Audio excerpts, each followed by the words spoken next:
2017년 새해를 맞이한 지도 벌써 일주일이 지나가고 있습니다. 여러분은 지난 일주일 동안 연초에 결심한 바를 얼마나 잘 지켜오고 계시는지요? 혹시 작심삼일이라는 말처럼 어느새 새해 결심이 무너져 내리고 마음속으로 속상해하거나 또 나 자신에 대해서 실망하고 계시지는 않습니까? 지난주 우리는 종교개혁 500주년을 맞이하는 금년에 계속 교회하는 교회가 되자고 하는 비전을 품고 우리의 신앙과 교회와 생활이 더욱 새로워지고자 노력하는 한 해가 되기를 다짐했습니다. 그런데 이 진정한 새로움을 위해서는 먼저 우리의 마음, 즉 속사람, 심령이 새로워져야 한다는 사실을 기억해야 합니다. 인간은 누구든지 마음먹은 대로 말하고 행동하는 존재입니다. 그렇기 때문에 먼저 이 마음이 바르게 세워져야만 우리가 진정한 새로움을 경험할 수 있어요. 우리가 일생을 살면서 수없이 새해를 맞이했었고 또 말로는 새로움과 개혁을 부르짖지만 마음이 새로워지지 않으면 이 같은 일은 불가능하기 때문입니다. 마치 개가 먹은 것을 다시 먹고 토한 것을 또 다시 먹는 것처럼 돼지가 깨끗하게 씻어주면 더러운 데 가서 또 뒹굴고 씻어주면 또 뒹구는 것과 같은, 마치 다람쥐가 쳇바퀴를 도는 것과 같은 이런 죄악에 머무는, 죄악의 자리에 그냥 그대로 남아있는 그런 일을 우리가 반복할 수밖에 없는 것이죠. 그 이유가 무엇입니까? 예레미야 17장 9절에 보면 그 이유는 우리의 마음이 만물보다 거짓되고 심히 부패하기 때문입니다. 즉 우리의 마음은 그 속성상 인류 타락의 이후로 죄성을 지니고 있고 죄지향적인 성향을 가지고 있습니다. 선과 의로움을 지향해야 되는데 우리 마음을 그냥 내버려 두게 되면 자꾸만 죄 짓는 곳으로 가려고 하는 그런 지향성을 갖고 있다는 말이에요. 그래서 우리가 계속해서 고삐를 당겨야 돼요. 그리로 가지 못하도록 우리 마음을 다스려 주어야 한다는 겁니다. 오늘 우리 그리스도인들이 자기 마음을 다스리는 일은 그러기 때문에 우리가 감당해야 될 일생의 영적 전쟁입니다. 모든 전쟁은 그냥 전쟁 끝나면 휴전하고 끝나는데 이 영적 전쟁은 우리가 세상에서 눈을 감는 그 순간까지 끊임없이 싸워야 할 영적 전쟁이다. 그러니까 예수 제대로 믿으려면 힘이 들고 어려워요. 여러 가지 면에서 참 쉽지가 않은 것이 신앙생활의 여정입니다. 잠언 16장 32절에도 보면 자기 마음을 다스리는 사람은 성을 빼앗는 용사보다도 더 낫다 그랬어요. 실제로 천하를 지배하고 호령하며 세계를 다스리던 위인들 중에도 막상 자기 마음을 못 다스려 가지고 패망하는 역사들이 많이 기록되어져 있습니다. 나라는 다스리고 다른 사람은 제압하는데 자기 마음을 다스리지 못해 가지고 멸망의 자리에 이르게 되는 것이 인간입니다. 요즘 우리나라를 온통 뒤흔들어 놓고 있는 이 소위 최순실 게이트도 거기에 나오는 등장인물들이 조금만 더 한 번 더 생각했고 조금만 더 마음을 다스렸더라면 이런 일까지 생겨나지는 않지 않았겠냐 하는 아쉬움이 계속 남는 것이고 아마 그들은 지금 감옥에서 혹은 청와대에서 혹은 자기들이 처해 있는 곳에서 이 같은 후회를 하고 있을 겁니다. 내가 한 번만 더 생각했으면 이렇게까지 확대되지 않고 그때 그 마음을, 그런 마음을 조금만 한번 컨트롤했더라면 내가 아름답게 대통령직을 마무리할 수 있었고 또 내가 어느 정도 선에서 고위관직들이 그냥 행복하게 살 수 있었을 터인데 이렇게 처참하게 인생이 망가진 것은, 나라가 흔들린 것은 이 마음을 다스리지 못한 사람들의 잘못된 판단 때문인 거죠. 이처럼 우리 인간사에서 일어나는 모든 일들의 그 열쇠는 바로 이 마인드 컨트롤, 마음을 다스리는 데 있다. 이렇게 말해도 과언이 아닙니다. 그래서 잠언 4장 23절에 보면 모든 지킬 만한 것 중에 더욱 내 마음을 지켜라. 우리가 건강도 지켜야 되고 재산도 지켜야 되고 가정도 지켜야 되지만 그 모든 것을 지키려면 제일 먼저 중요한 것이 마음을 지켜야 된다고 하는 것입니다. 그러면서 나오는 말씀이 생명의 근원이 이에서 남이니라. 그래서 우리가 죽고 사는 그 생사의 문제가 마음을 지키는 데서부터 비롯된다는 거예요. 예를 들면 어떤 사람이 스스로 생명을 끊는 자살을 했습니다. 자살 왜 합니까? 마음속에 예를 들면 우울감이나 열등감이나 비관적인 마음이 들면서 이것이 차라리 이렇게 사느니 스스로 목숨을 끊는 게 낫겠다고 하는 충동을 일으키기 때문에 그 사람 죽는 거예요. 즉 마음을 다스리지 못했기 때문에 죽음에 이르는 겁니다. 그런가 하면 어떤 사람은 건물 더미에 깔려가지고 막 일주일을 살다가 구조되는 사람이 있어요. 그 어떻게 삽니까? 오줌물을 받아먹는 한이 있어도 나는 산다, 나는 살아서 나간다고 하는 그 마음이 그의 생명을 연장시키는데 큰 힘이 되는 겁니다. 마음 먹는 것이 생사의 문제를 가른다. 그런데 문제는 마음이 이렇게 중요한데도 불구하고 내가 내 마음을 다스리고 통제하는 일이 왜 이렇게 어려운지 모르겠습니다. 아무리 내가 마음을 바르게 먹었다 손치더라도 그 마음을 계속해서 바르게 유지하는 일이 어렵고, 그 바른 마음을 유지한다 손치더라도 그 마음을 삶 속의 행동으로 옮기는 일이 더더욱이 어렵기 때문에 우리가 수없이 마음은 먹지만 실제로 생활하고 적용이 안 되는 이런 일들을 경험하게 되는 겁니다.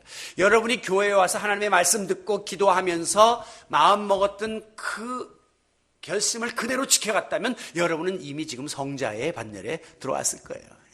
듣기는 수없이 듣는데 예배당 문을 나가는 순간 잊어버리기 시작하다가 삶의 현장에서 부딪히다 보면 완전히 다른 사람처럼 살고 있는 우리의 모습을 반복하고 있는 거죠. 여러분, 저는 이 예수님의 수제자 베드로, 야고보, 요한 얼마나 훌륭하면 예수님의 수제자가 됐겠습니까? 그런데 그들이 때때로 많은 실패를 경험하는 내용들이 이제 성경에 나오거든요. 예를 들면 누가 더 높냐 그리고 교만을 떤다든가. 특별히 예수님이 마지막에 이제 겟세마네 동산에서 죽음을 앞두고 심각한 기도를 드릴 때 예수님이 뭐라고 말씀했냐면, 얘들아, 지금 내 마음이 고민하여 죽게 되었으니 나를 위해서 좀 기도해다오. 그렇게 부탁을 했습니다. 예수님이 3년 동안 제자라고 지내면서 야, 나 마음이 고민돼서 죽을 지경이다, 이렇게 말하는 소리는 제자들이 들어보지 못한 소리예요. 제가 지금 11년 동안 목회하면서 여러분에게 신목사 지금 죽게 생겼으니 나 좀 도와주세요, 제가 언제 그런 말을 한 적이 있습니까?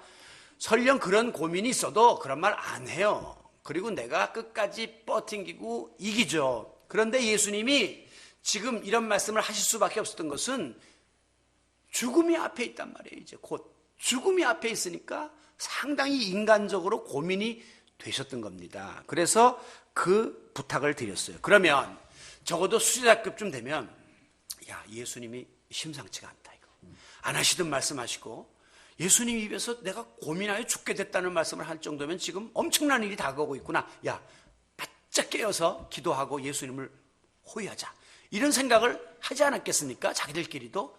그럼에도 불구하고 예수님이 와서 보니까 다들 나가서 골아 떨어져 잠을 자고 있었다는 거예요. 2번이나 그런 일이 반복됩니다. 이제 나중에 예수님이 그들을 측은히 여기시고 뭐라고 말씀하냐면 이런 말씀을 해요. 마음에는 원이로되 육신이 약하구나. 너희들도 얼마나 마음으로는 그렇게 결심하고 기도해 보려고 했겠냐, 심각성을 인식하고. 그런데 몸이 안 따라주고 의지가 안 따라주니까 이런 모습으로 전락할 수밖에 없었음을 예수님이 지적을 하셨습니다. 여러분, 우리 인간은 마음과 육체가 이게 따로 놀아요. 그래서 항상 고민거리예요. 자, 그렇다면 내가 내 마음 스스로도 통제하기 어려운 이 마음을 그 무엇으로, 그 누가 제대로 다스려 줄 수가 있다는 말입니까? 틈만 나면 자꾸 격기로 나가려고 그러고 어떻게 해서라도 자꾸 삐뚤어지는 자리에 나가려고 하는 이 나약한 마음을 어떻게 내가 다잡을 수가 있고 바로 세울 수가 있을까요? 이것은 오늘 모든 인간의 공통적인 고민거리입니다. 우리 모두의 관심거리고 고민거리예요. 오죽하면 위대했던 사도 바울도 육신을 입은 인간인지라 이런 똑같은 고민에 빠졌었습니다. 그런데 바울이 중요한 것은 이 이중적 삶의 원인을 찾아냈다는 거예요. 왜 이런 일을 내가 계속 거듭하는가를 발견했는데 로마서 7장 19절에 보면 이렇게 말합니다. 내가 마음으로는 선을 행하기를 원하는데 자꾸만 내가 악을 행하는 이유가 뭔가 했더니 내 속에 선을 행하고 싶은 하나님의 법과 악을 따르려고 하는 세상의 법이 공존한다는 거예요. 이 두 마음이 함께 있고 그리고 이 두 마음이 끊임없이 싸움을 하고 있는 겁니다. 다투고 있다는 사실을 깨닫게 되었습니다. 여러분, 우리 모두는 하나님의 뜻을 따르기 원하는 그런 성도입니다. 그래서 우리 마음속에는 하나님의 가르침과 법을 따르고자 하는 결심이 강해요. 그런데 불행하게도 또한 동시에 우리는 육신을 입고 살아가고 세상을 지배하고 있는 이 죄악의 법이 동시적으로 우리 마음속에 공존하면서 우리의 마음을 유혹한단 말이죠. 이게 일종의 이제 파워 게임이에요. 그런데 우리가 가서 열심히 기도하고 말씀 듣고 결심하고 하나님의 법이 항상 세상 법을 이기면 우리는 승리하는 삶을 사는 겁니다. 그리고 승리하는 횟수가 많아지는 거예요. 반대로 자꾸 신앙생활 게을리하고 이러다가 하나님의 법에 대한 관심이 적어지고 세상적인 관심과 법이 강해지는 거예요. 그렇게 돼서 이 법이 내 마음을 지배하면 그때 우리가 영적 전쟁에서 패배를 하는 거란 말이죠. 그래서 이제 이 같은 싸움이 엎치락뒤치락 계속 우리 마음속에 일어나기 때문에 우리가 항상 신앙적인 갈등 속에서 이제 살아가게 되는 겁니다.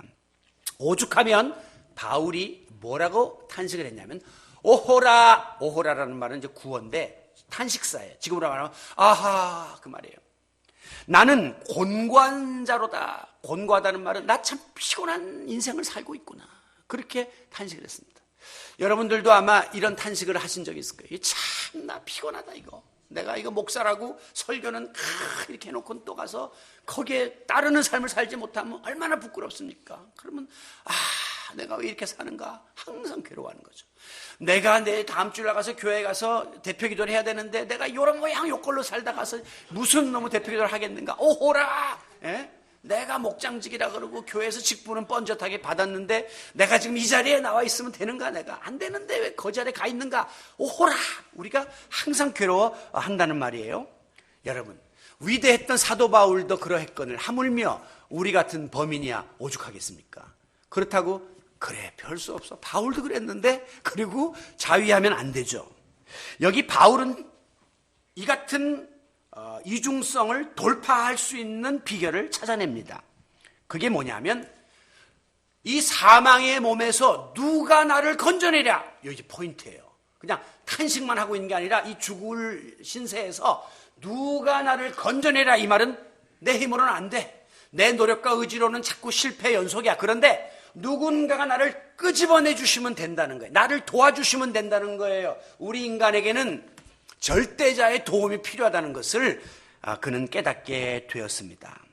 그래서 지난 주일날 우리가 함께 묵상한 것처럼 고린도후서 5장 17절 누구든지 그리스도 안에 있으면 in Christ 새로운 피조물이라. 다시 말하면 예수 안에 거해야 내가 새로운 마음을 가질 수 있다는 것을 깨달은 거죠.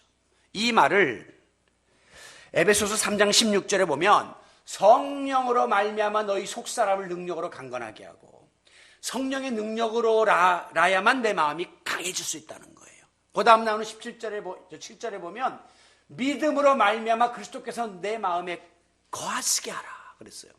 그러니까 종합해 보면 내 힘과 의지로는 자꾸 실패의 연속이고 내 마음이 다스려지질 않고 변화되지를 않으니까 예수 그리스도를 내 안에 모셔서 예수를 믿는 믿음으로 주님이 내 마음의 주인이 되셔서 내 마음의 핸들을 붙잡고 다스리게끔 내 모든 것을 맡겨야 된다는 거죠.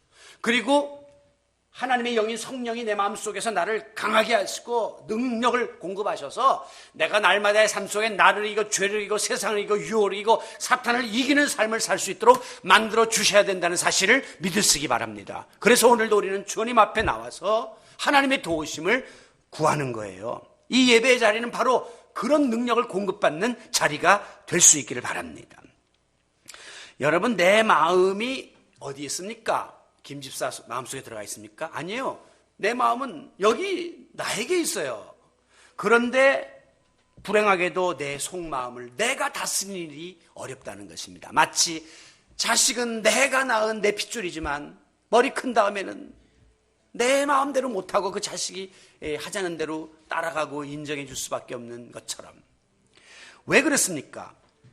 우리 인간의 속 사람이 타락한 본능의 속성의 지배를 받고 있어요. 아담과 하와의 타락 이후로 여기에 죄가 들어와가지고 타락한 속성이 내 마음을 자꾸 끌어가요. 그리고 우리가 따라서 타락한 속성이 가고자 하는 지향하는 악의 영향권 안에 우리가 살고 있기 때문에 이 세상에 지금 다 보는 것이 죄요, 듣는 것이 죄요, 말하는 것이 죄요, 접하는 것이 죄가 될 수 있는 가능성이 많은 곳에 우리가 지금 살고 있기 때문입니다. 그러므로 이것은 인간의 힘으로 능으로 되지 아니합니다. 인간의 노력으로 안 되기 때문에 오직 여호와의 영, The Holy Spirit, 성령이 우리 가운데 임해야만 가능하다고 하신 스가랴 3장 6절의 말씀이 옳아요. 성령이 내 마음에 임하셔서 정결케 하는 영, 의로우신 영, 진리를 깨닫게 하시는 그 영이 우리로 하여금 이건 죄야 하면 안 돼, 이건 하나님의 뜻이야 해야 돼, 우리의 마음을 다스려 주심으로 우리의 심령에 변화가 일어나야만 우리의 속사람이 새로워질 수 있고 변화될 수 있다는 사실을 잊지 마시기 바랍니다. 그래서 항상 오 하나님 도와주시옵소서, 오 성령님 역사해 주시옵소서. 저는 어제도 설교 준비를 다 마치고 이 교회를 돌면서 땅밟기를 합니다. 하나님 역사해 주시고 우리 교회에 많은 영혼들이 달려와서 구원받게 해주시고 상처받은 이들이 변화되게 하시고 생동하는 역동적인 역사 나타나게 해주십시오. 마침 그때 여러분들이 교회 들어오면 미쳤나, 목사님이 왜 저렇게 되셨나 할 거예요. 제가 여기를 돌아다니면서 기도합니다. 송진호 집사님 계시던 자리에서는 그 가정을 위해서 기도하고, 또 이시영 집사님 계시던 자리에서는 그 자리를 짚고 기도하고, 이론영 집사님 계시던 자리에 가서는 그 자리를 짚고 기도하면서 여러분을 위하여 기도합니다. 성령의 감동하심이 오늘 여러분의 심령 속에 충만하시기를 축원합니다. 여러분, 오늘 본문에 보면 세상적인 구습을 따르는 옛사람과 진리의 거룩함을 따르는 새 사람이 확연하게 비교되어 있습니다. 먼저 옛사람 볼까요? 17절. 하나님을 모르는 이방인들은 마음이 허망한 것을 따르고 행한다. 이방인들의 목표는 헛된 것, 허무한 것들을 추구하는 거예요. 어젯밤에도 그냥 쓸데없는 쾌락을 위해서 얼마나 많은 사람들이 돈을 들이고 시간을 들이고 그 안에서 불의한 일들을 도모하면서 살았습니까? 세상 사람들은 목표가 그겁니다. 그러나 그 결과는 허망한, 헛된 것입니다. 18절. 마음이 무지하여 하나님 몰라요. 그리고 굳어져 강팍해서 하나님을 떠난 자들이 되고 마는 겁니다. 그래서 결국은 불신의 자리에 다 처하게 되는 것이 하나님을 모르는 옛사람들의 모습이에요. 그리하여 결국 어떻게 되냐? 19절. 감각 없는 자가 되어, 감각이 없다는 것은 마음에 화인, 불도장을 맞아가지고 우리가 마치 살이 디면 그 꼬집어도 아무 감각이 없는 것처럼 아무리 갖다가 이렇게 건드려도 모르는 거예요. 죄가 죄인 줄도 모르고 악이 악인 줄도 모르고 결과적으로 방탕에 방임한다. 나를 그냥 거기다 그냥 내맡기는 거예요. 그래서 사탄이 코 껴갖고 끌고 가는 대로 그냥 끌려다니면서 온갖 죄를 저지르게 되고 그 종말은 비참한 멸망의 자리에 처하게 되는 것이 세상적인 구습을 따르는 옛사람의 모습이라고 성경은 분명하게 밝히고 있습니다. 그러면 예수 그리스도를 마음의 주로 모신 우리는 그렇게 배우지 아니하였나니? 오늘 성경은 말합니다. 21절. 예수 안에 있는 진리대로 우리가 가르침을 받았다면 우리 그리스도인들은 어떻게 살아야 할 것입니까? 다 같이 22절로 24절을 한 목소리로 읽겠습니다. 너희는 유혹의 육심을 따라 썩어져가는 구습을 따르는 옛사람을 벗어버리고 오직 너희의 심령이 새롭게 되어 하나님을 따라 의와 진리의 거룩함으로 지으심을 받은 새 사람을 입으라. 아멘. 놀라워요. 우리가 해야 될 그 삶의 어떤 규범을 정확하게 제시해주고 있습니다.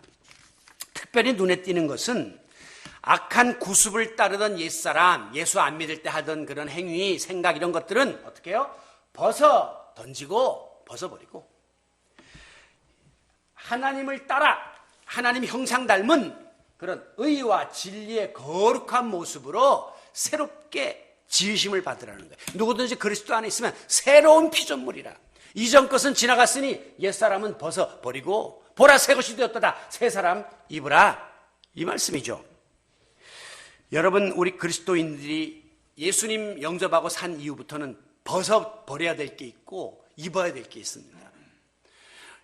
독일의 문학 괴테는 뱀이 탈피하지 못하면 죽는다라고 하는 말이 있습니다. 이거는 생물학자의 이야기 같지만 괴테 이야기예요.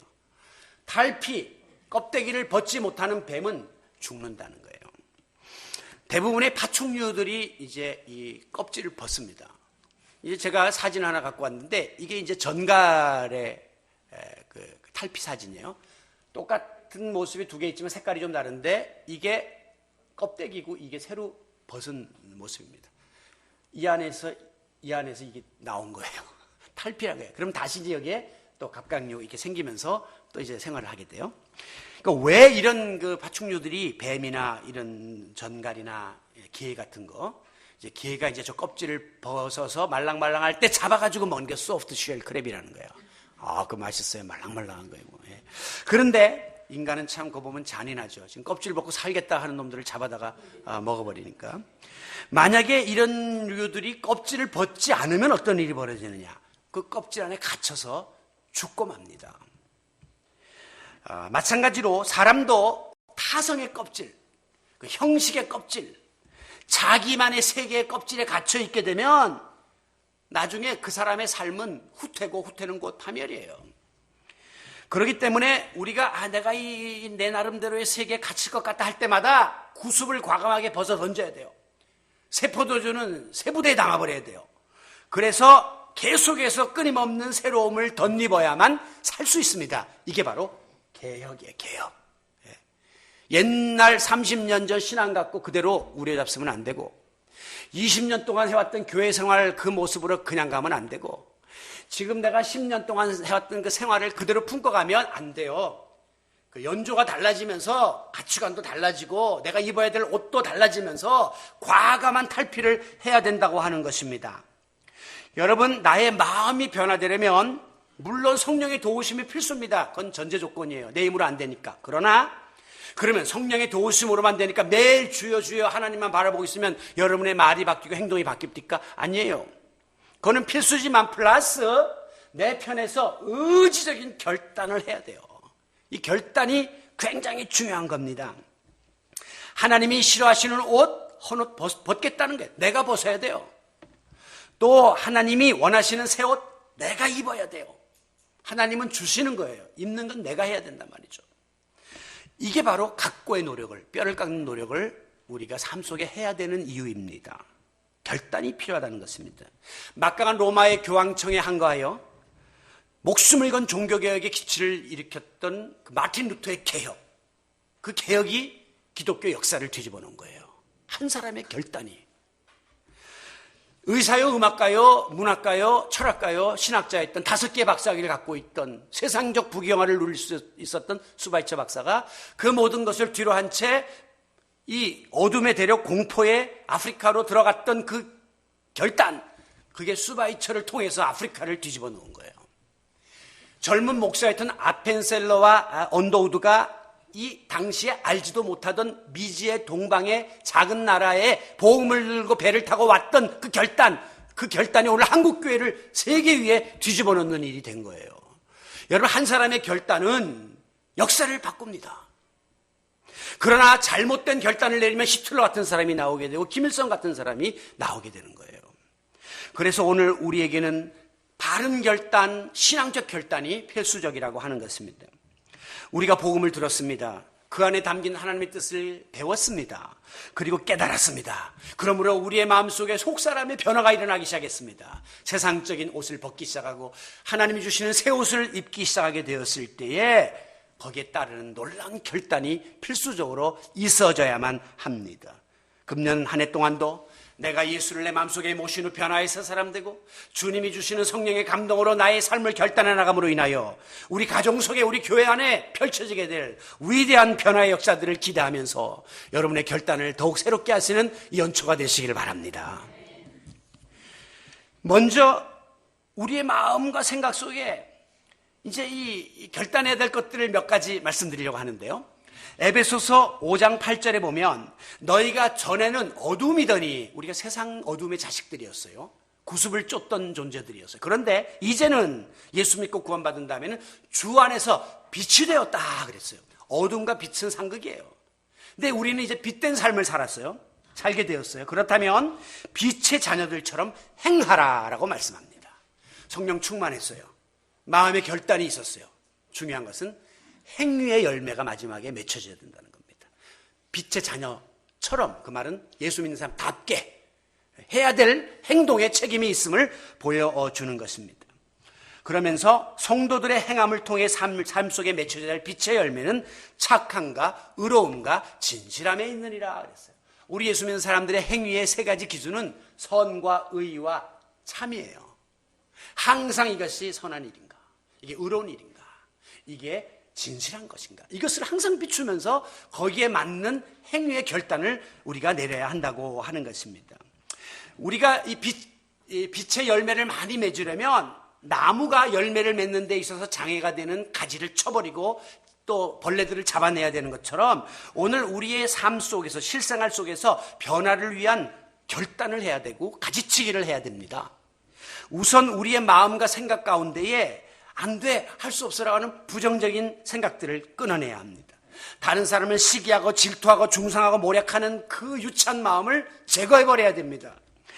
쉽게 화를 내는 그런 나의 성질도 다스려 나가야 되고 다른 사람을 의심하는 그 편협된 생각들, 마음들도 잘라내야 됩니다. 항상 내 생각과 내 말이 옳다고 생각하는 이기적인 생각도 벗어나야 합니다. 말만 앞세우는 그런 자세도 우리가 끊어내야 합니다. 특별히 좀 더 구체적으로 우리가 철저히 결단하고 청산해야 될 것들은 바로 불의한 습관이에요. 습관 중에도 좋은 습관이 있습니다. 일찍 일어나고 또 뭐 이렇게 항상 근검절약하고 이런 거는 좋은 습관이에요. 그러나 나쁜 습관, 불의한 습관이 있습니다. 불의한 습관은 청산을 해버려야 돼요. 안 그러면 평생 지고 가야 되기 때문입니다. 오늘 본문 22절에 보면 유혹의 욕심을 따라 썩어져가는 구습을 따르는 옛사람을 벗어버리라 그랬어요. 구습을 따르던 악습을 따르던 그 옛사람은 벗어 던지라는 거예요. 왜? 19절에 그 이유를 설명하는데요. 본문 19절. 만약에 우리가 악한 습관에 이끌려서 무절제한 생활을 자꾸 반복하다 보면 악습이 반복되다 보면 거기에 대해서 무감각해집니다. 그래서 그게 죄인 줄도 모르고 나쁜 건 줄을 몰라요.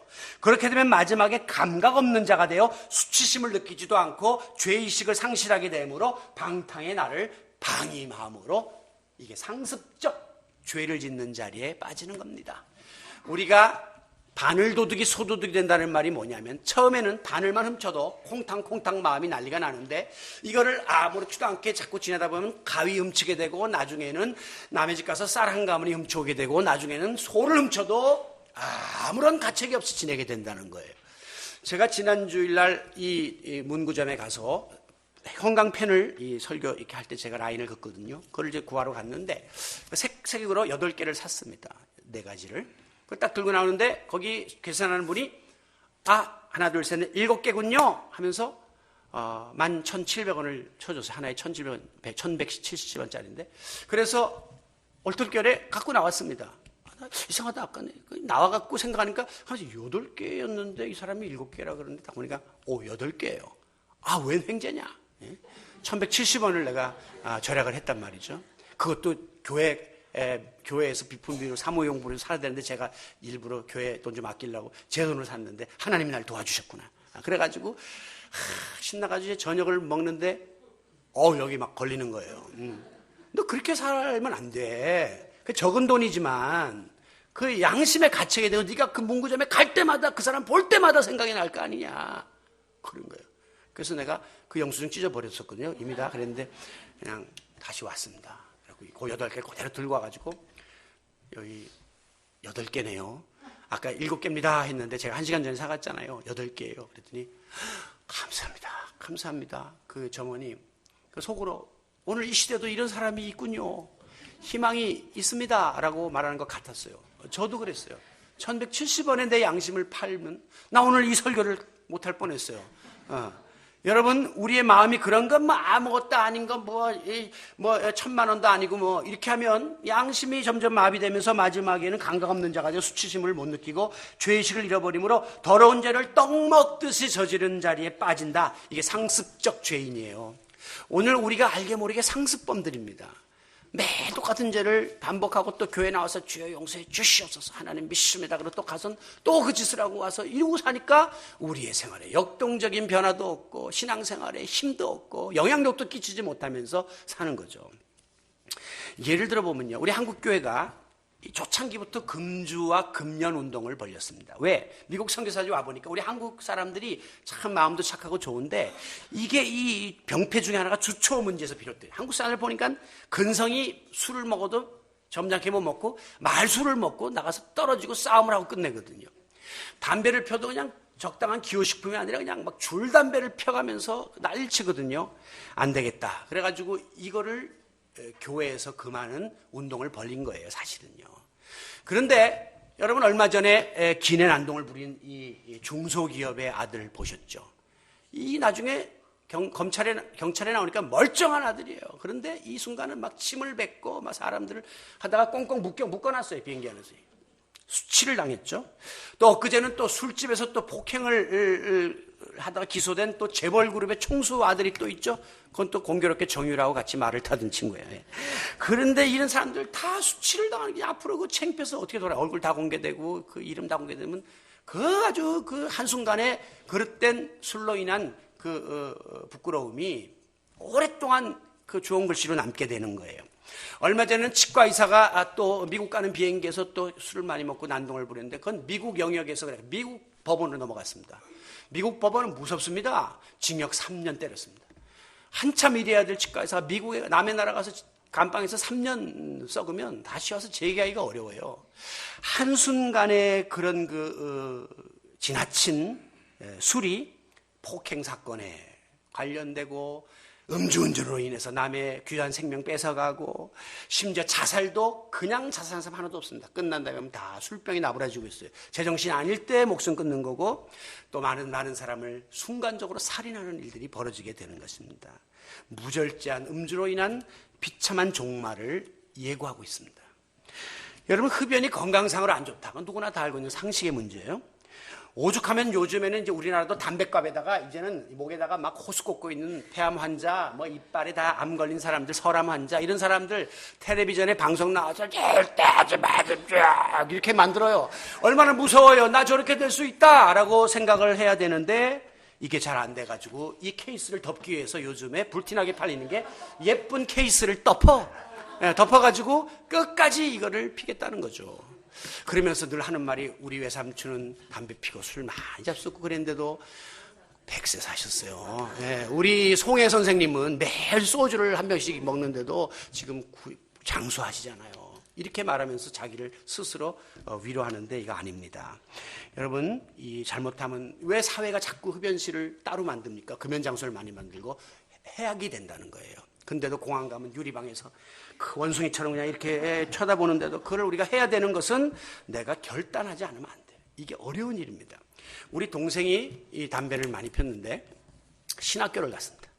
나 그래, 형, 신학교 가서도 난 원래 술은 안 먹고 뭐 술은 우리 집안적으로 안 받으니까 괜찮은데 담배는 못 끊겠어요. 그래서 신학교 다니면서도 했대야. 나중에 그러더라고. 어떻게 끊느냐? 내가 이렇게 살아야 되겠나? 해갖고 금식 기도를 들어갔더니 이게 끊기더래요. 그러니까 이게 내가 의지를 안 가지고 그냥 좋다 생각하면 백날 가도 못 끊는 거고 의지를 가지면 끊을 수 있는 겁니다. 많은 사람들이 요즘같이 어렵고 힘든 세상에 이것마저 없으면 무슨 낙으로 사노 그러면서 매일 반문을 하는데 여러분, 예수 믿으면 상대적으로 더 좋은 것이 발견되어지고 좋은 것 발견하면 우리가 과거의 것을 버려요. 우리가 예수 믿고 구원받은 다음에 영적인 존재가 됐잖아요. 이전에 즐기던 세상적인 육적인 것들은 이제 자연히 뒤로 다 떨궈져야 합니다. 왜? 사람들이 알지 못하는, 전에 알지 못했던 비밀스러운 즐거움이 우리를 기다리고 있기 때문입니다.